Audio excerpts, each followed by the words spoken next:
Magandang hapon mula sa Pag-asa Weather Forecasting Center. Ito ng ating update sa magiging tayo ng panahon sa susunod na 24 oras. Kanina nga alas 8 ng umaga ay tuluyan ng nalusaw itong low pressure area na ating minomonitor dito sa may sulusin na dati ngang si Bagyong Basyang. Ngayon pa man, for the next 24 hours dahil sa epekto ng shearline at amihan, makakaranas pa rin tayo ng mga kaulapan at pag-ulan dito sa malaking bahagi ng Southern Luzon. Dulot yan ng shearline, pati na rin dito sa ilang portions ng Visayas. At dahil naman sa epekto ng northeast monsoon o yung malamig na hangin amihan, makakaranas rin tayo ng mataas sa tsansa ng mga kaulapan at pag-ulan sa silangang bahagi ng northern and central Luzon. So for nalalabing bahagi ng ating bansa ay generally maaliwala sa panahon, especially dito sa nalalabing bahagi ng Visayas at Mindanao, pero nandiyan pa rin mga tsansa ng usual afternoon to evening na mga rain showers or thunderstorms.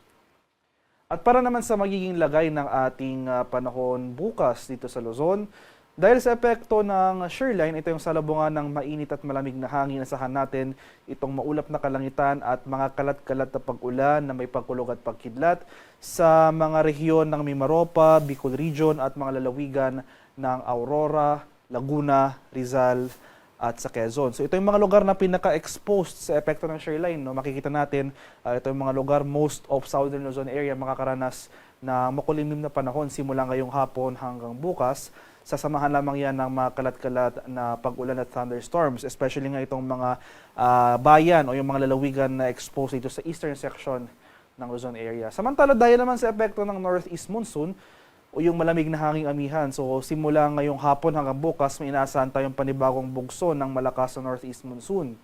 At dahil sa bugso na ito, asahan natin itong maulap na kalangitan at mga pag-ulan na dulot ng amihan dito sa silangang bahagi ng Northern and Central Luzon. No? So for Cagayan Valley, sa may Cordillera, dito na rin sa mga lalawigan ng Nueva Ecija, Bulacan, dito sa Metro Manila hanggang bukas magpapatuloy yung mga kaulapan at pag-ulan, pati na rin dito sa nalalabing bahagi ng Calabarzon area.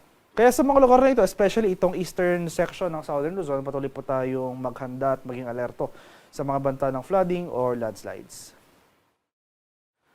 Samantala sa area sa ng Palawan, Visayas at Mindanao, dahil nga sa epekto ng shearline, itong area ng Palawan as well as Western Visayas at mga lalawigan ng Northern and Eastern Samar, for tomorrow asan pa rin natin itong maulap na kalangitan at mga kalat-kalat na pag-ulan at thunderstorms. Generally fair weather na, so improving weather conditions na ating mararanasan for the rest of Visayas at patuloy nga itong partly cloudy to cloudy skies sa malaking bahagi ng Mindanao. Gayun pa man, simula ngayong gabi hanggang bukas sa madaling araw, nandyan pa rin yung mga tsansa ng afternoon to evening na mga rain showers or thunderstorms. Especially nga yung mga areas dito sa may Central Visayas as well as northern portions ng Mindanao, since sa mga nakaraang araw dahil nga sa pagdaan ni Bagyong Basyang nakapagtala tayo ng mga significant flooding sa mga lugar na ito, possible saturated pa rin yung mga lupa over these areas, at kung magkaroon man tayo ng mga pag-ulan kahit mahihina lamang yan, nandiyan pa rin yung banta ng mga pagbaha at pagguho ng lupa, kaya manatili po tayong maging handa at alerto sa mga panganib na ito. At ito yung ating latest weather advisory na issued ng alas 5 ng hapon. No? So makikita natin, dahil sa epekto ng shearline, nasahan natin itong mga pag-ulan na posibleng umabot ng 50 to 100 millimeters.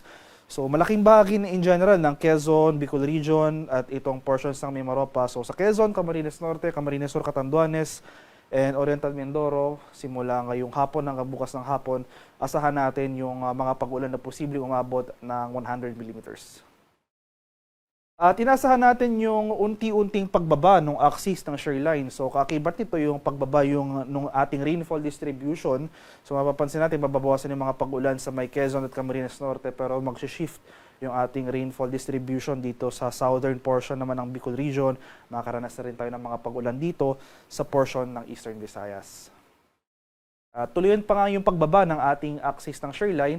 So Monday afternoon to Tuesday afternoon, so for the next 72 hours no, for Northern Samar, Eastern Samar at Dinagat Islands, dahil sa epekto ng shearline, asahan natin yung posible umabot yung mga pag-ulan sa areas na ito ng 100 millimeters. Kaya sa mga lugar ko po nabanggit, itong mga lugar na shaded by yellow, patuloy po tayong maghanda sa mga susunod na araw sa mga banta ng pagbaha at pagguho ng lupa dahil sa epekto ng shearline.